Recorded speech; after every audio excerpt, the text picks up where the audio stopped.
Ignition sequence starts.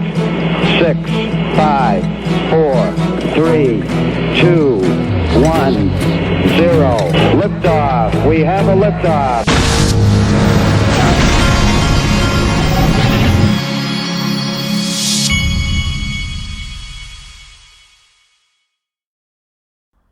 Hey everybody, this is the Digital Asset Investor, and we need to check, it's Friday, we need to check in with the official cool guy of the Digital Asset Investor Gary, are you there? Gary, you're a political liability. You got that Gary. right. He's worse than that. We're going to talk about the T word in the member group today. That's DAIXRP.com. Check this out from Gold Telegraph. The truth is what it is, folks. Hyperinflation only occurs when the domestic audience loses faith in their own domestic currency. And if you want an example that's current, you just have to look at Turkey and Argentina. They're going through periods of hyperinflation. And so you look at their currencies, which are collapsing. What are they collapsing against? Gold. So if you look at Turkey, for instance, gold has gone up tenfold in the last 3 years in Turkish lira terms. It's gone up fivefold in Argentine peso terms in the last 3 years. And you're just starting to see what's happening in Japan.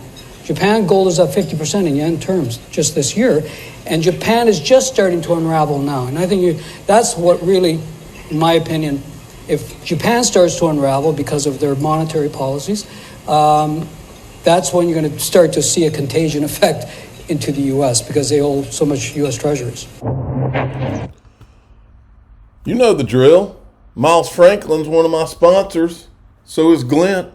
You can get physical gold with Miles Franklin. Use code DAIGOLD. info@milesfranklin.com. Send them an email or call them. 952-929-7006. And go to, you know the drill, the link to Glint's in the description. Now, I love this tweet.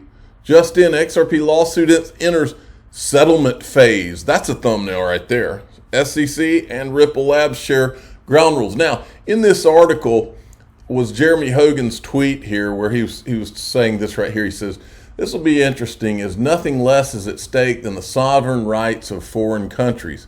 The U.S. Supreme Court says that Ripple's sales must have been in the United States or at least on a U.S. exchange. How is the SEC's expert going to get around that? John Deaton retweeted him and said, as I said on Crypto Law, Ripple will not come close to paying $770 million. Want to know how arrogant and broken the SEC is? The SEC seeks disgorgement related to XRP sales in UK, Japan, Switzerland. Not only does the Supreme Court's Morrison decision exclude those sales, but XRP is deemed non-security in those and other jurisdictions. The UK's FCA, the UK's version of the SEC, deemed XRP an exchange utility token, not a security token. Same thing with Japan's FSA. XRP is not a security.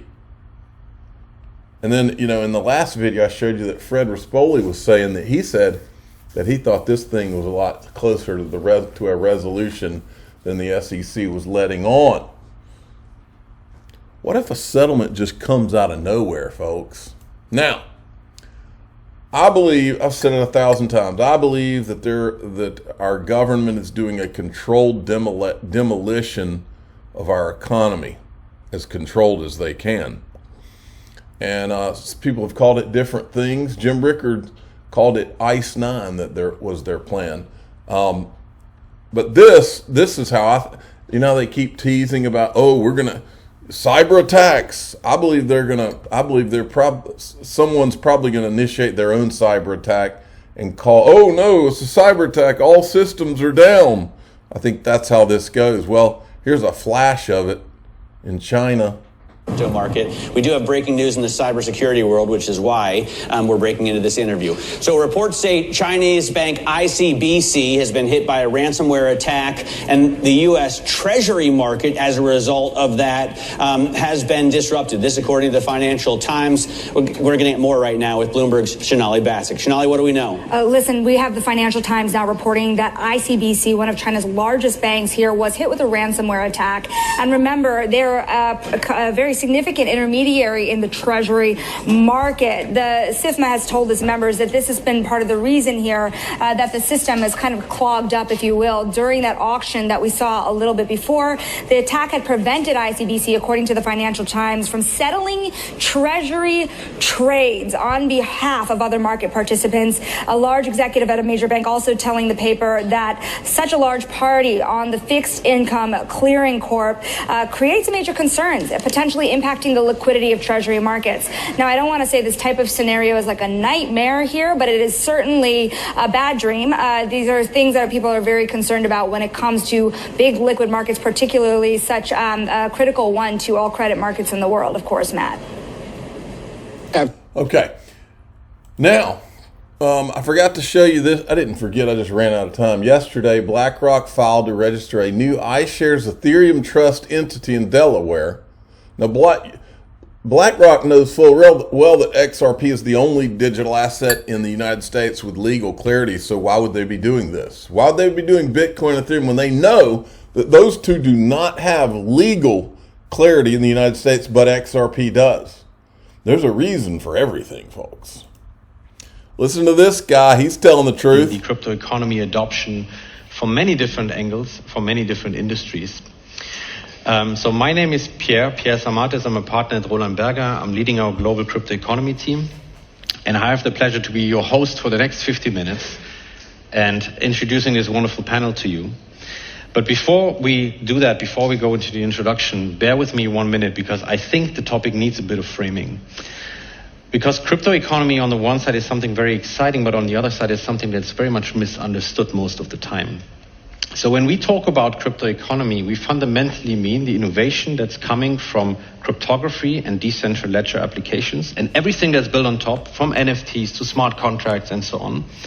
And its impact on every value chain in every sector that we can think of.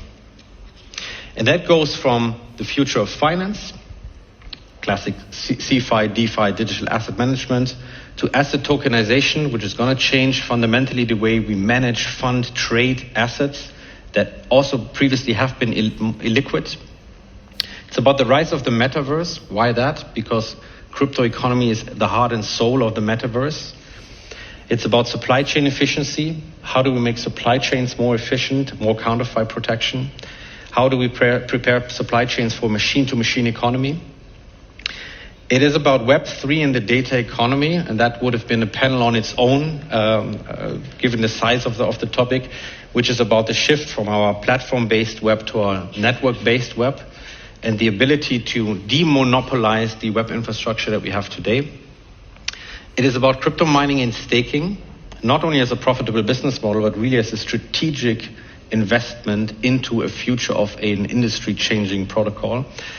And lastly, it's all about digital identity, because none of the crypto economy elements would scale if we don't have a self-sovereign digital identity that would allow everyone that's playing in there to identify at least some credentials of the counterparties. Having said that, the title of our panel is a bit provocative in the sense that we ask, if you don't join the crypto economy, will you become irrelevant? Yes, you will. And then here's one from Christine Lagarde. Listen to this. This is Riz XRP. He keeps on rolling. Should the ECB doing more directly to support climate finance?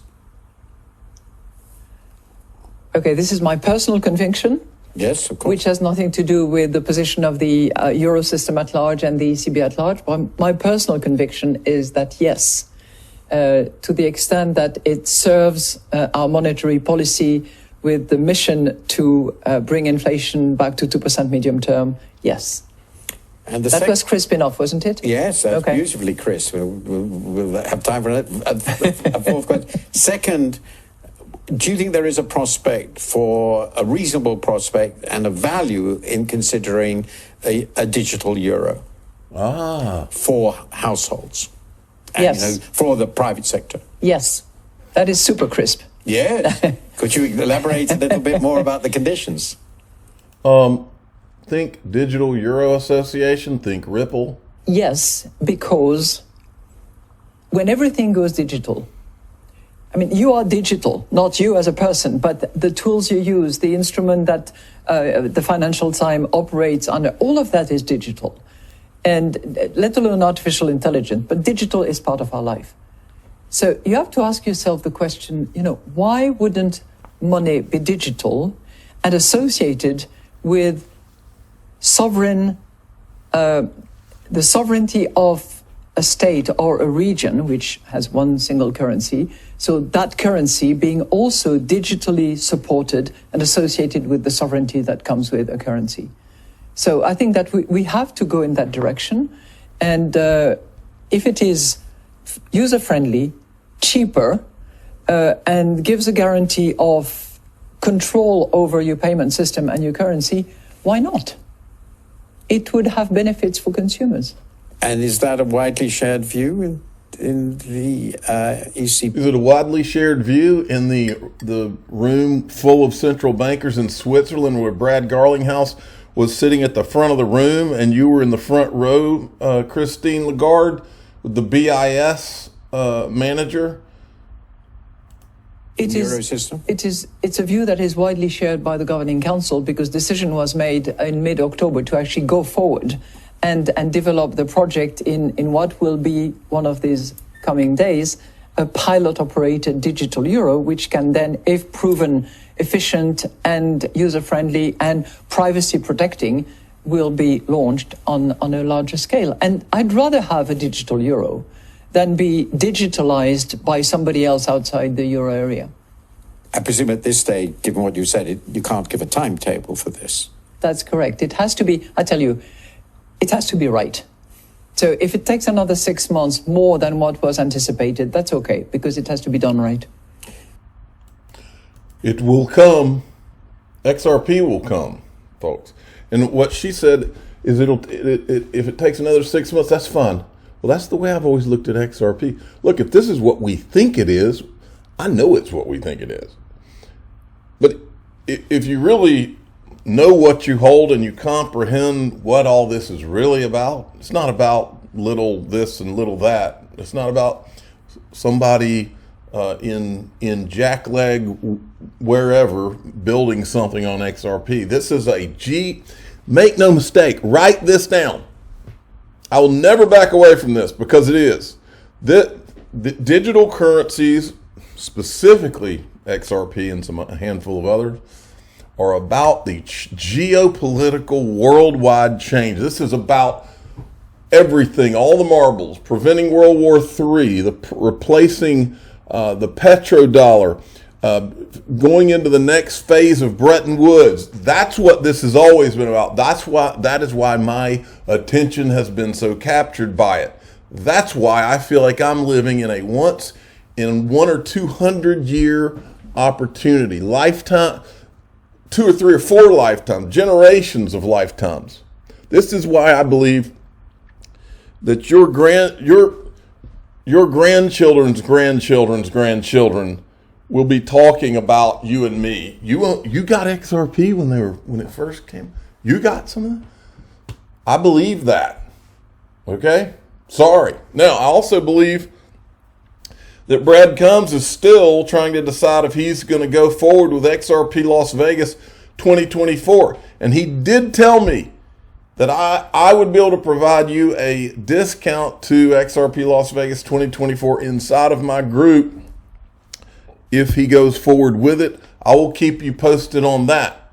Now, what I do want to let you know that we're going off into the group right now and we are going to be talking about this. And we're going to hit you right between the eyes with an uncomfortable truth that we have been living through, and it has everything to do with ETHgate. It has everything to do with the current administration, and it's time to let's just spell it out. So I'm about to spell it out for you, and it has to do with both sides of the aisle, not one. Okay, Houston, we have a problem here in the United States of America, and now I'm going to just do my outro. I'm the digital asset investor. I'm not an investment advisor. This is for entertainment purposes only. Please subscribe, hit the like button, and tell your friends and family to to go into DAIXRP.com if they would like to finally be hit between the eyes with the uncomfortable truth that it's just the fact jack. You're going to have to understand just where we are in this country. And so here we go.